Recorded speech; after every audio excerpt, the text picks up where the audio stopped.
I grew up in the shadow of a man who called himself bright, a preacher whose light was so intense it felt like it was compensating for a deep, ancient dark.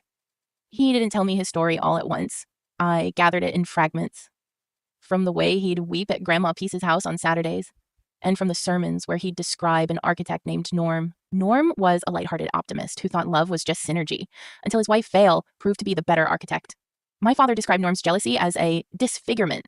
He told the congregation how Norm treated her poorly, belittling her until he was unrecognizably disfigured in soul. But when she warned him that his pride would kill him, he'd bark back, "It won't kill me."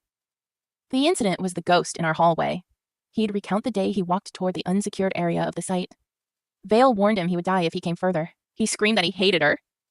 "I will not die," he yelled. But before he could step into the collapse, she stepped in first. She looked at him and meekly said, "You're right." The earth took her. Norm died that day, and Bright was born. Then came Fount. She was a stranger with a face scarred beyond recognition. I used to think it was ugly. She made herself talkative, against her nature, forcing an openness. My father fell for her instantly, never seeing the woman he'd buried beneath the rubble. I was straight then. I lived by the ruler.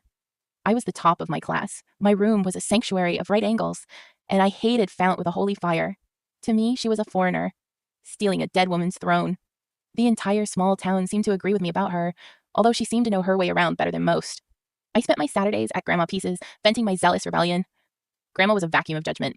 She sat there, grounded and silent, letting my anger dissipate into her floorboards. I tried to be a good daughter, forcing myself to obey Fount, but when she got sick, a dark part of me cheered. I wish this illness would just get done with her, I told Grandma. I started digging into Fount's past, looking for the dirt on her.